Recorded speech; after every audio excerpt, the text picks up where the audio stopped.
Saya ambil suara mayoritas berdiri, nanti ada berdiri, ada duduknya juga, biar adil. Hadirin wal hadirat rahimakumullah. Saya malam hari ini agak terenyuh, Pak. Terharu, campur senang, pokoknya Masya Allah. Apalagi tadi disampaikan oleh Bapak Ketua Takmir Masjid Darul Hikmah bahwa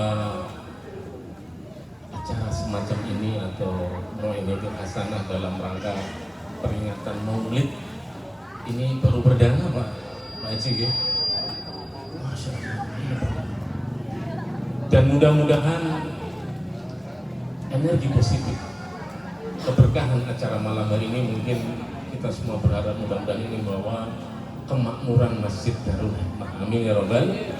Dan mudah-mudahan majelis mulia pada malam hari ini juga membawa rahmat dan barokah untuk wabil khusus kelurahan atau desa Banja. Amin ya Rabbal. Hadirin yang ya Allah Subhanahu wa taala. Satu hal yang mungkin bisa kita ambil satu hikmah di acara seperti malam ini, malam Maulid, peringatan Maulid Nabi, itu adalah tentang mahabbah, tentang cinta, tentang mahabbah atau tentang cinta. Hadirin yang pada malam ini hadir di sini, cinta apa enggak kepada Nabi? Hadirin, cinta nih, cinta dan rindu kepada Nabi apa enggak? Ibu-ibu cinta kepada Nabi Muhammad SAW apa enggak, Bu? Cinta, Bu? Rindu, Bu? Alhamdulillah. Sama berarti. Saya juga sangat cinta dan rindu kepada Nabi. Maka hadirin, kalau masih ada rasa rindu, rasa cinta yang besar dalam hati kita, maka insyaallah kita adalah bagian dari golongan manusia yang kelak di yaumul akhir, di padang mahsyar, ketika manusia Allah kumpulkan miliaran manusia di hari kiamat kelak, kita termasuk golongan manusia yang mendapatkan pertolongan atau syafaat dari Nabi Muhammad SAW. Amin ya Rabbal. Karena hadirin yang Allah, ketika ini sedikit cerita dulu tentang mahsyar. Ketika di hari akhir setelah kiamat manusia dikumpulkan di padang mahsyar, ketika bermiliar-miliar manusia, mahsyar itu gambarannya seperti hamparan pasir padang yang sangat luas, nggak ada atap, nggak ada naungan, nggak ada pohon, nggak ada gedung, nggak ada rumah. Dan matahari di hari kiamat kelak Allah akan dekatkan kepada manusia. Allah dekatkan, sehingga Masya Allah Pak, suasana saat itu sangat sulit, sangat berat yang akan kita alami. Manusia miliaran Pak Bayi. Kalau yang hadir malam hari ini ada 1.000 enggak Pak? 1.000 ada Pak Bayi? Ada.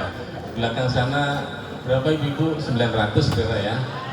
Di bawahnya 500, yang di depan 100.000. Nanti di mahsyar Allah kumpulkan sejak manusia pertama yang Allah ciptakan dari Adam alaihissalam sampai manusia terakhir, Allah kumpulkan di mahsyar.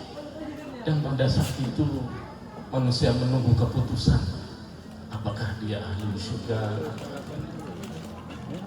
Maka di saat-saat yang begitu melelahkan, saat yang berat, keadaan yang sulit itu, manusia berbondong-bondong menemui Adam alaihissalam. Maksudnya ingin minta pertolongan, karena Adam adalah manusia yang Allah cipta. Manusia berbondong-bondong menemui Adam alaihissalam, kemudian mengatakan, isfa'lana ila rabbika, wahai Nabi Adam, engkau adalah orang tuanya seluruh manusia, engkau pertama kali diciptakan oleh Allah. Isfa'lana, maka berilah syafaat kepada kami, ila rabbika, mohonkan kepada Tuhan. Tapi apa Pak jawaban Nabi Adam alaihissalam? Beliau mengatakan, lastulah, aku tidak berhak. Nabi Adam alaihissalam tidak berhak, tidak mendapatkan rekom dari Allah untuk memberi syafaat. Maka Adam kemudian menyarankan manusia bersana, coba temuilah Nabi Ibrahim AS. Manusia berbondong-bondong mencari Nabi Ibrahim AS. Tapi ternyata Nabi Ibrahim alaihissalam menjawab dengan jawaban yang sama seperti yang disampaikan Adam alaihissalam. Lastulah, aku tidak berhak untuk memberi syafaat. Sampai akhirnya hadirin yang Allah SWT, kemudian Nabi Isa alaihissalam menyuruh umat manusia untuk menghadap baginda Nabi Muhammad sallallahu alaihi wasallam. Maka Rasulullah kekasih Allah, sahibul syafaat, khatamul anbiya, sayyidul anbiya, kekasih Allah yang diberikan oleh Allah rekom untuk memberi syafaat. Maka beliau kemudian bersujud di hadapan Allah Subhanahu wa taala di bawah arsy-Nya Allah dengan sujud yang begitu lama dengan pujian-pujian yang diucapkan kepada Nabi. Kemudian Allah Subhanahu wa taala berfirman bahwa permohonanmu dikabulkan. Maka Rasulullah memohon pada Allah, ya Rabb ummati, ya Rabb ummati, ya Rabb ummati, ya Allah, ya Tuhanku, umatku, ya umatku, umatku. Maka hadirin Allah, Nabi memohon pada Allah, risaunya, keinginannya agar umatnya ditolong, diberikan syafaat melalui beliau atas rekomendasi Allah Subhanahu. Mudah-mudahan Pak hadirin dan ibu-ibu yang di belakang, kita adalah orang-orang yang dimohonkan oleh Rasulullah di mahsyar nanti, kita mendapatkan syafaat dari Rasulullah Sallallahu Alaihi Wasallam. Amin ya Rabbal alamin. Alhamdulillah. Itu.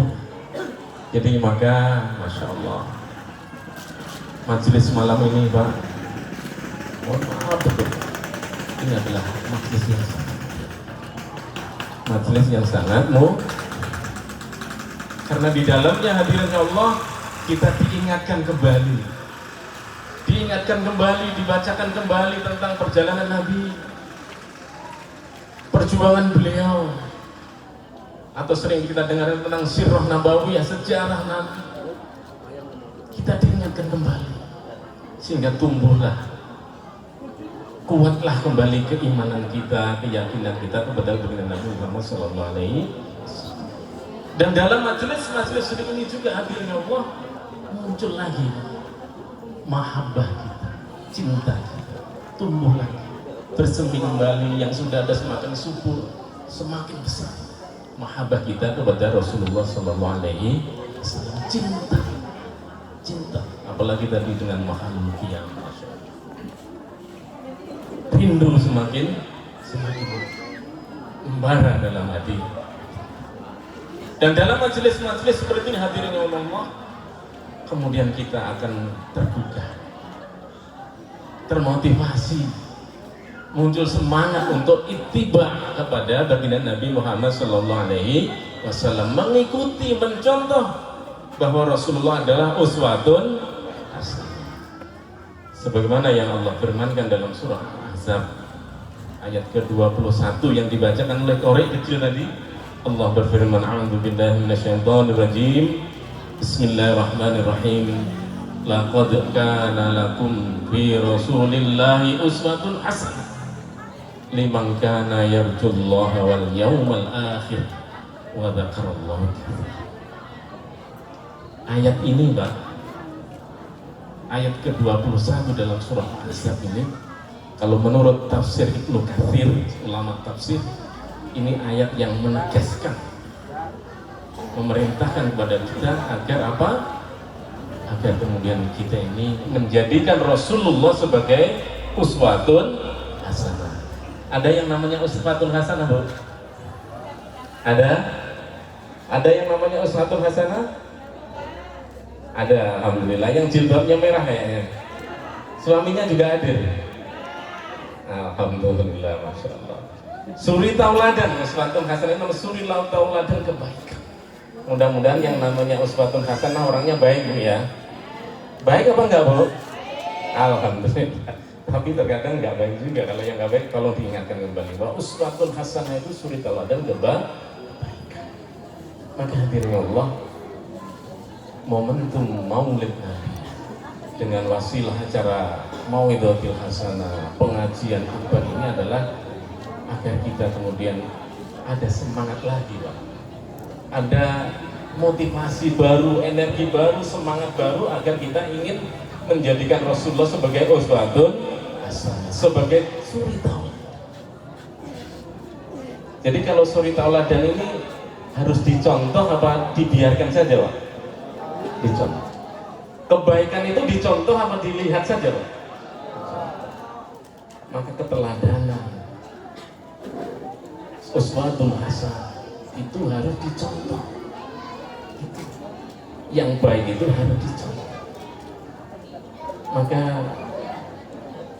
di antara tanda, ini di antara tanda, di antara tanda keimanan seseorang kepada Allah itu terletak sejauh mana dia ittiba, mengikuti panggilan nabinya, yaitu Nabi Muhammad SAW. Jadi akan berbanding lurus. Semakin orang itu ittiba, mengikuti, mencontoh perilaku Nabi melalui sikap Nabi, perkataan Nabi, maka semakin tinggi juga keimanan.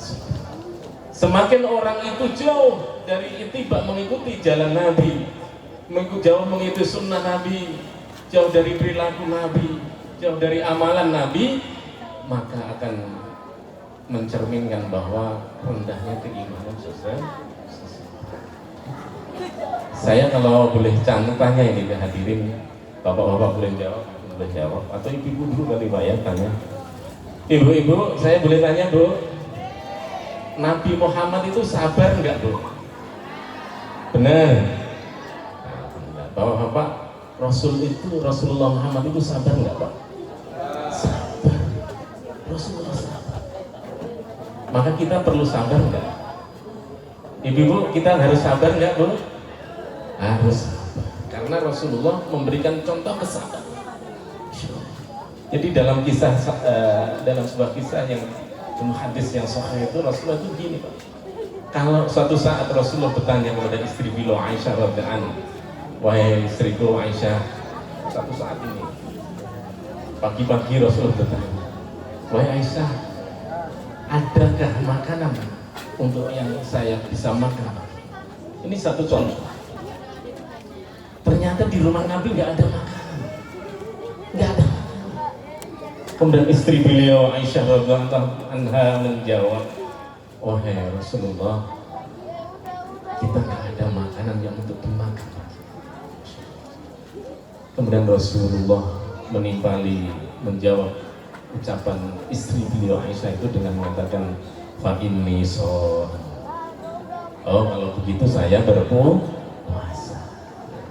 Sekarang saya tanya Bu, kalau pagi ibu nggak nyiapkan sarapan, kopi kepada suami, kira-kira suaminya puasa nggak Bu? Enggak. Atau marah Bu? Suaminya marah nggak Bu kalau nggak disiapin sarapan Bu? Nyeruduk. Nah ini pasti, itu beneran ini. Kalau ibunya nggak jawab mungkin malu atau gimana? Rasulullah itu Pak, saking sabarnya, nggak ada makanan, pagi-pagi tanya istrinya, bukannya marah. Kalau kita mungkin ngomel juga, kemarin kayaknya belanjanya habis dikasih banyak, tabungan udah saya kasih, ATM saya serahin, dompet saya serahin, loh kok nggak ada sarapan, untuk apa duitnya, dan macam-macam. Tapi Rasulullah, itulah contoh kesabaran. Bahkan Rasulullah Shallallahu Alaihi Wasallam ketika beliau berdakwah, menyampaikan risalah, menyampaikan dakwah Islam kepada kaumnya, Masya Allah Pak, kesabarannya sudah melampaui kesabaran umumnya. Ketika baginda Nabi Shallallahu Alaihi Wasallam dakwah di Taif, salah satu tempat yang begitu sangat jauh dari pertama, Rasulullah hendak memberikan dakwah, mengajak orang-orang Bani Thaqif di Taif itu untuk beriman, untuk beriman kepada Allah dan mengikuti Rasulullah. Tapi ternyata hadirin yang Allah, bukannya penghormatan, bukan sambutan yang baik, disiapkan makanan seperti malam hari ini, disambut, Masya Allah, disambut dengan senyuman, disambut dengan tempat-tempat yang enak, didudukan yang enak. Enggak. Rasulullah ketika beliau dakwah di Taif, di kampungnya orang-orang Bani Sakif, Rasulullah justru dihardik, diusir, bahkan dilempari batu. Dalam surah Nabawi yang disebutkan Rasulullah sampai berdarah-darah. Nah, sampai segitu gigitunya hadirin. Kira-kira Rasulullah marah enggak, Pak? Kira-kira Rasulullah kemudian berhenti dakwah enggak, Pak? Enggak. Bahkan baginda Nabi SAW kemudian menghindar dari Bani Sakif, orang Taif itu, dan beliau mengadukan kejadian itu kepada Allah. Kemudian datanglah malaikat penjaga gunung Aksabain. Di Taif ada dua gunung besar, gunung Aksabain. Kemudian malaikat yang menjaga gunung itu mengatakan pada Nabi, wahai Muhammad, sungguh Allah telah mengatur dan malaikat Jibril telah menyampaikan kepada saya, jika engkau mau wahai Muhammad, maka gunung besar ini aku timpakan untuk orang-orang Bani Sakif yang telah merendahkan, bahkan mengusirmu, bahkan melukai. Begitu, Pak. Malaikat pun datang marah, bahkan mengancam orang-orang Taif ini untuk ditimpakan dengan gunung yang sama. Tapi kemudian Rasulullah jawabannya sangat indah. Tertulis dalam surah itu, baginda Nabi menjawab, bal arju ayyukhrijallahu min aslamihim may ya'budullahi wahdah wa la yusyriku bihi. Tidak wahai malaikat, bahkan aku berharap, Rasulullah berharap, aku berharap mudah-mudahan kelak terlahir dari orang-orang Taif ini orang-orang yang hanya menyembah Allah semata dan tidak menyekutukan dengan sesuatu apapun. Penghinaan, pengusiran, bahkan Rasulullah dilukai, balasannya dengan doa, dengan doa kebaikan, Bang. Berharap agar kelak ada keturunan dari mereka ini adalah orang-orang yang taat kepada Allah, yang beriman kepada Allah, yang tidak menyekutukan Allah Subhanahu wa Ta'ala. Kira-kira saya tanya, Pak, kalau kita, ukuran kita ditabok orang, kira-kira marah nggak, Pak? Dihujat orang, diumpat orang, marah nggak, Pak? Ukuran kita begitu. Ibu-ibu, Bu, kalau ada orang yang sedikit ngenyek bahasa gitu ya, marah nggak, Bu? Apalagi menghina, apalagi merugikan kita, merugikan martabat kita, kehormatan kita, merugikan materi kita, mungkin kita sangat itu kita. Maka kalau kita mau ittiba tadi, mengikuti Rasulullah, jangan mudah marah. Jadi berjanji, Bang, ya, mulai besok insya Allah Bapak-bapak nggak marah, ya. Insya Allah jangan marah ibunya. Kalau ibunya pagi belum nyiapin makanan, kalau ibunya kurang parfum, ya jangan marah-marah, dibeliin parfum. Kalau ibunya, Bu, biasanya belanjanya lebih-lebih apa kurang, Bu? Lebih apa kurang? Kalau kurangnya jangan marah. Bapaknya nanti, Pak, insya Allah berusaha. Nggak boleh marah. Pak, insya Allah kita niat, Pak, besok tidak marah, insya Allah. Itu salah satu cara. Yang kedua, hadirin ya Allah, Rasulullah itu adalah orang yang sangat zuhud, orang yang sangat sederhana. Orang Rasulullah sederhana. Di rumahnya itu nggak mewah seperti rumahnya bapak-bapak ini. Mungkin saking sederhananya, nggak ada kursi-kursi mewah, nggak ada dipan-dipan.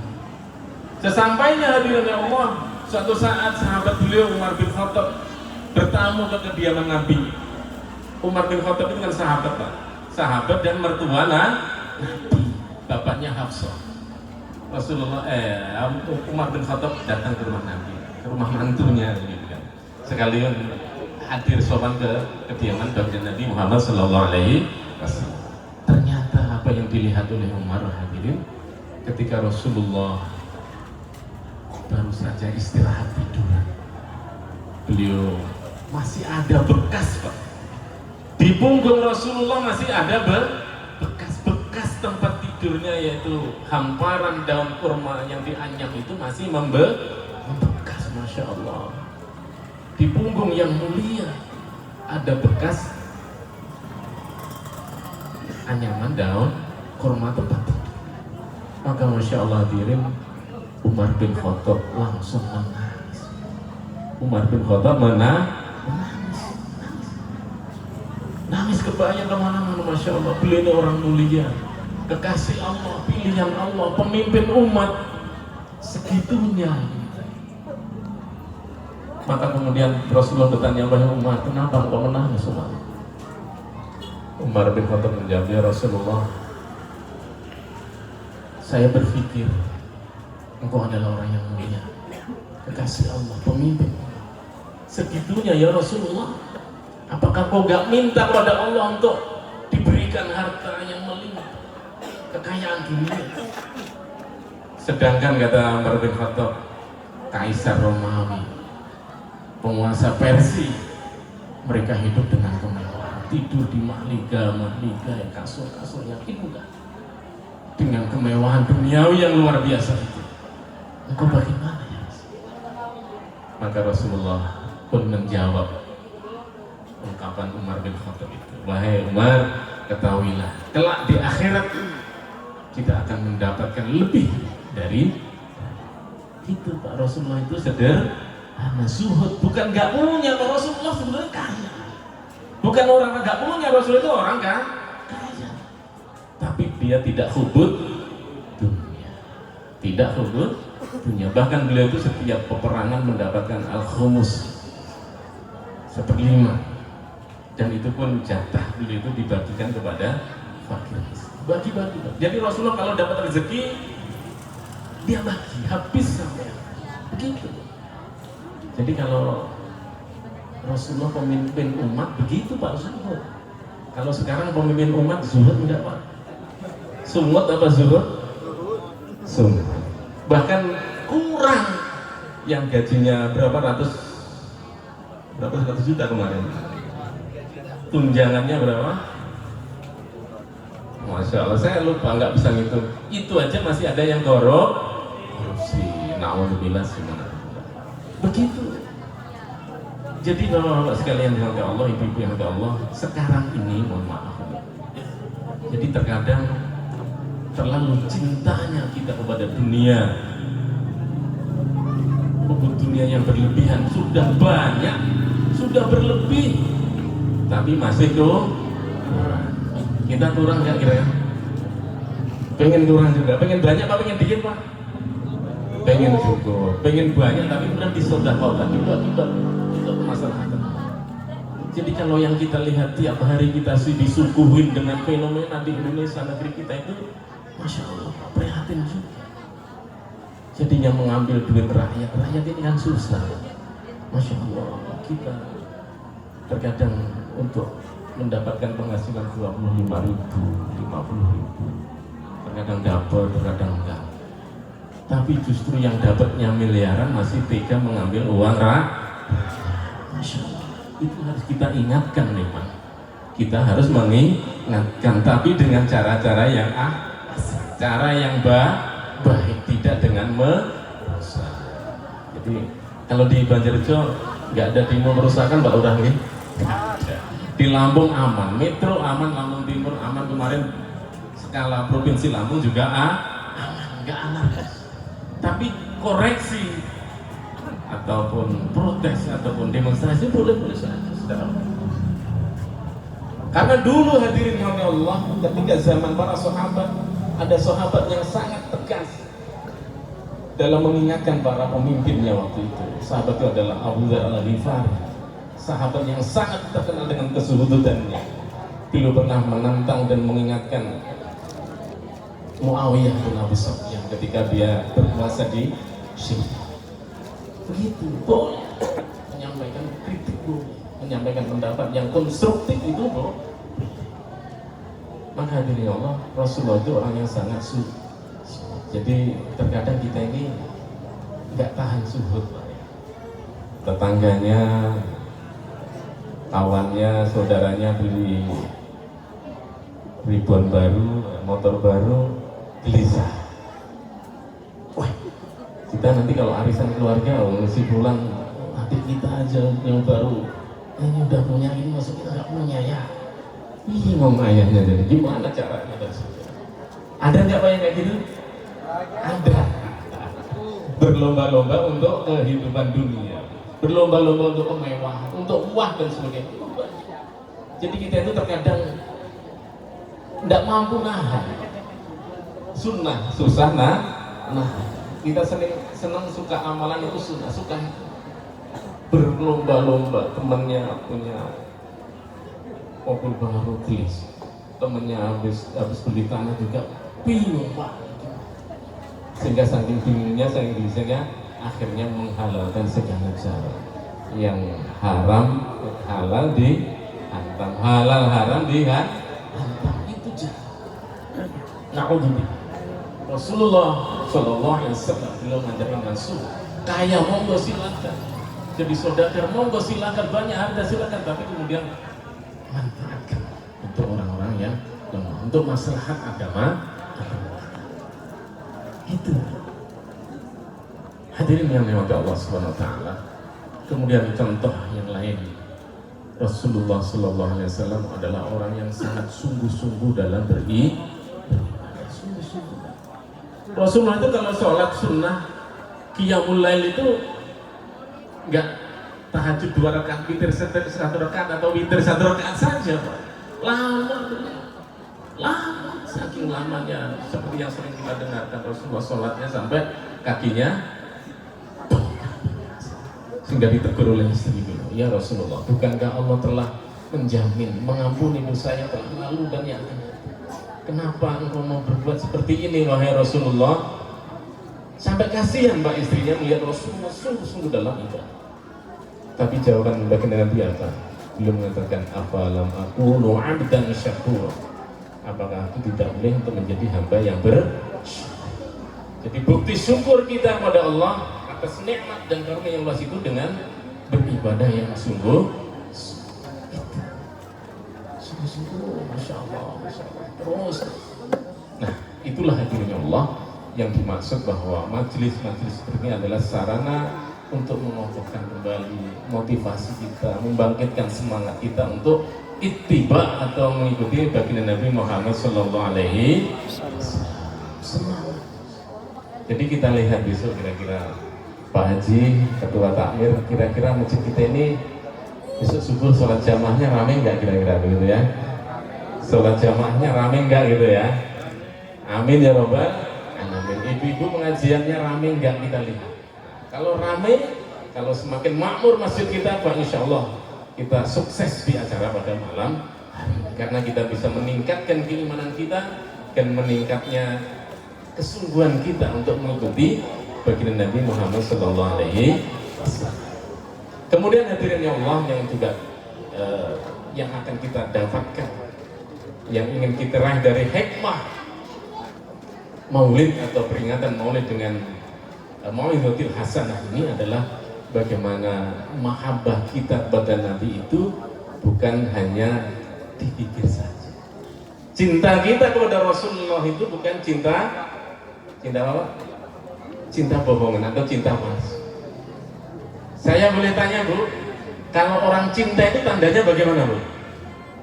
Ibu, dengar nggak Bu? Orang cinta itu tandanya bagaimana Bu?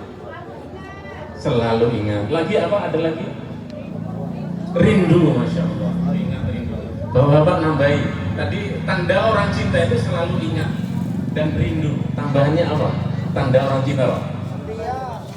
Gimana? Berkorban sungguh-sungguh, Masya Allah. Dulu korbannya apa Pak untuk mendapatkan istrinya Pak? Nanti korban apa Pak? Untuk ngejar-ngejar istri. Semuanya pernah berkorban untuk yang kita cinta. Masya Allah. Jadi alamatul mahabbah, tanda-tanda orang yang cinta, alamatul hub, tanda cinta kita kepada Rasulullah SAW itu diantaranya yang disebutkan oleh ibu adalah banyak mengingat, kasratul dzikr, banyak Mengingat. Banyak mengingat Nabi Muhammad Sallallahu Alaihi Wasallam. Kita sering ingat nggak Bang? Ibu-ibu sering ingat Nabi Bu? Insya Allah dengan apa mengingatnya? Dengan bersolawat di atas Nabi. Allahumma sholli ala Muhammad. Allahumma sholli ala Muhammad. Biar lebih ingat lagi yuk solawatan. Solawat. Aduh ini ya istirahat. Vokalis mana vokalis? Solawat Jibril yuk bilang bareng-bareng biar kita dapat fadilah keutamaan selawat. Selawat Jibril, monggo. Assalatu wassalamu alayka ya Rasulullah. Assalatu wassalamu alayka ya Habibullah. Ya sahib asy-syafa'ah. Isfa' lana ya Rasulullah. Selawat Jibril bareng-bareng.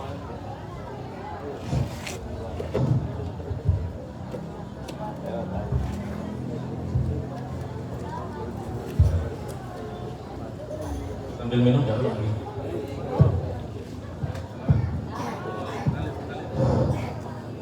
Sallallahu ala Muhammad. Sallallahu alaihi wasallam. Sallallahu ala Muhammad.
cinta kepada Rasulullah adalah banyak bersolawat atas Nabi.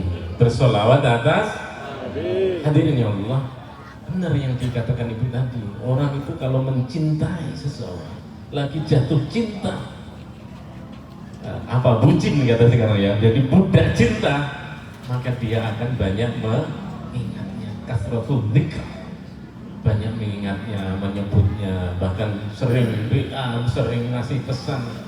Yang lagi di mana ya? Lagi di sini. Sudah tidur belum ya? Sudah makan di sini. Bapak sering dikasih ucapan cinta dari ibu enggak, Pak? Enggak. Bu, kata bapaknya jarang dikasih ucapan cinta bu bapaknya, Pak. Bu, bener nggak bu? Wah ini ibunya sering dikasih ucapan cinta dari bapaknya nggak bu? Enggak. Wah ini, wah berarti banyak nggak rukun ini warga sini nih. Warga itu nggak kurang harmonis kayaknya suami istri nih. Tapi kata Pak Lurah tadi anaknya banyak-banyak tapi nggak harmonis. Anaknya banyak-banyak tapi nggak harmonis.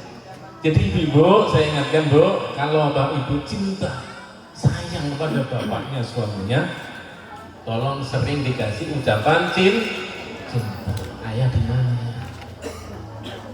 Tapi sekarang ayah-ayah ini pada pinter bu, padahal lagi di karaoke yang ngomongnya lagi ini acara di masjid itu. Ayahnya pinter, ibunya juga begitu. Ibu lagi ngapain bu? Katanya lagi. Jadi begitu bu, orang yang lagi cinta, lagi sayang, lagi ada mahabbah dalam dirinya, maka dia akan selalu menyebutnya, mengingatkan, bahkan memperhatikan.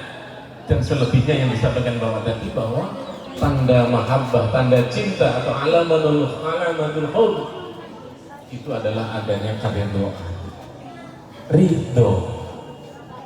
Ibu ridho dengan bapaknya enggak bu? Ridho. Kalau bapaknya nikah lagi berarti ridho enggak bu? Nah, ridho enggak bu?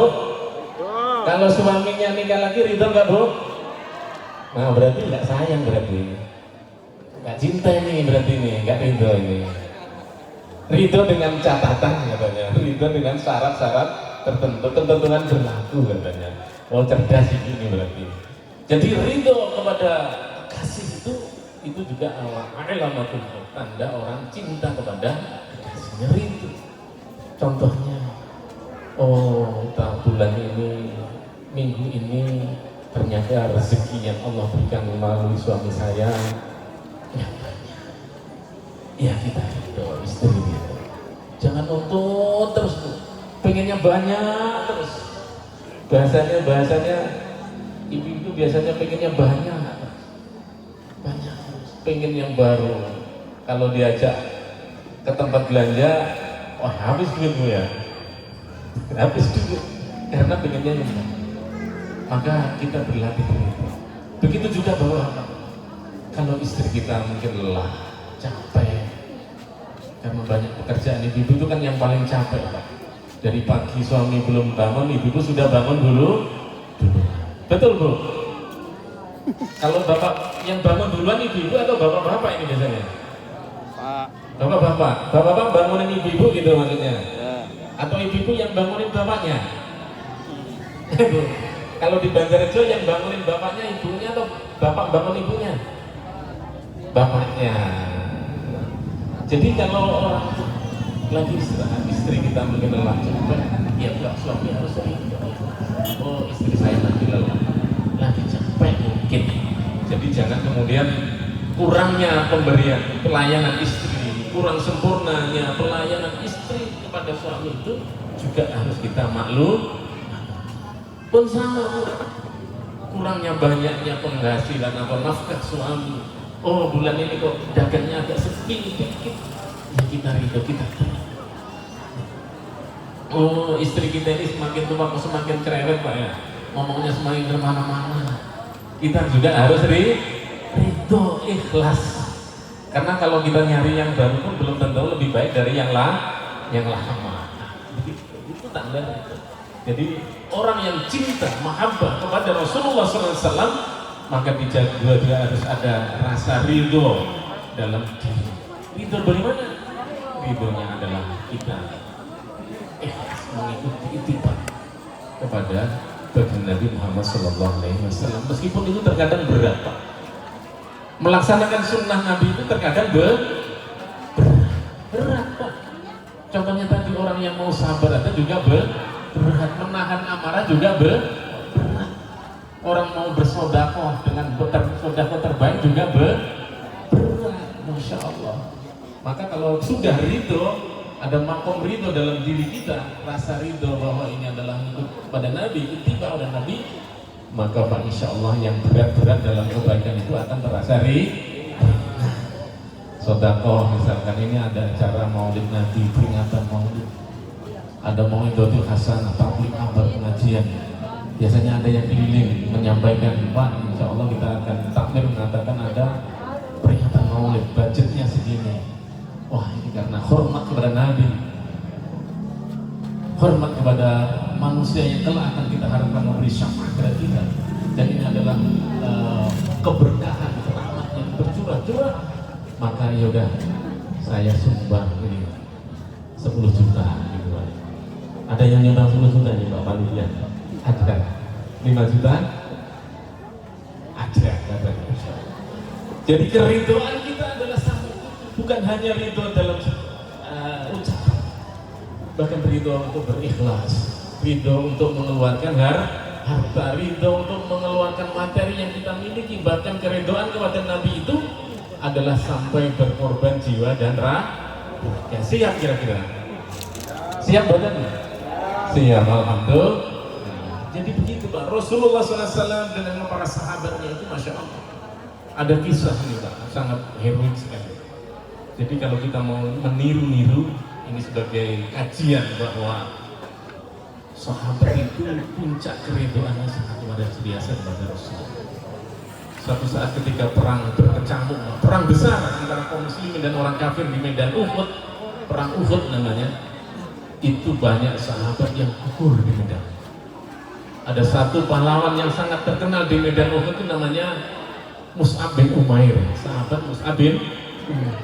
Dia adalah sahabat yang membawa panji Islam, bendera Islam, demi menjaga Rasulullah, demi supaya Rasulullah tidak menjadi incaran orang-orang kafir Quraisy. Karena waktu perang Uhud itu yang diincar adalah Nabi. Nabi ini mau dibunuh, mau dibunuh. Maka Mus'ab bin Umair, sahabat Nabi itu siap menjadi tamengnya Rasulullah SAW. Mus'ab terbunuh dalam keadaan kedua lengannya terputus, tombak menghujam dalam dadanya, kemudian beliau mati. Sahabat itu sampai begitu. Bukan hanya mereka hijrah dari Mekah Madinah, dari Bani Hifar, dari suku Aslam, hijrah menuju Rasulullah ke Madinah, meninggalkan keluarganya, meninggalkan tanah kelahirannya, meninggalkan rumah, kebunnya, kekayaannya ditinggalkan demi mengikuti Rasulullah. Bahkan nyawa pun mereka siap untuk dikorbankan demi keridhaan kepada Nabi Muhammad Sallallahu Alaihi Wasallam. Allahumma sholli ala Muhammad. Begitu Pak ridho kita. Lah kita ini Pak terkadang Masya Allah untuk bersolawat, ini yang kecil-kecil kata di Sallallahu Alaihi Muhammad, banyak bersolawat aja terkadang lebih suka nyetrol HP ya, nonton YouTube, nonton TikTok dan sebagainya. Nah untuk tilawatul Quran itu loh, untuk menghatamkan Quran 1 bulan 1 kali hatam itu berat apa enggak? Bapak-bapak berat nggak Pak kalau hatam 1 bulan itu Pak? Berat. Bahkan untuk memampukan masjid juga. Saya pernah dengar ini apa namanya, satu masjid ini ada satu masjid. Jadi sering masjid itu sebetulnya pandulurnya padat Pak. Tapi saya sering dengar yang azan itu ya beliau itu, yang qomat ya dia, imamnya juga dia, yang doa juga dia, yang nutup pintu masjid juga ada nggak kayak gitu?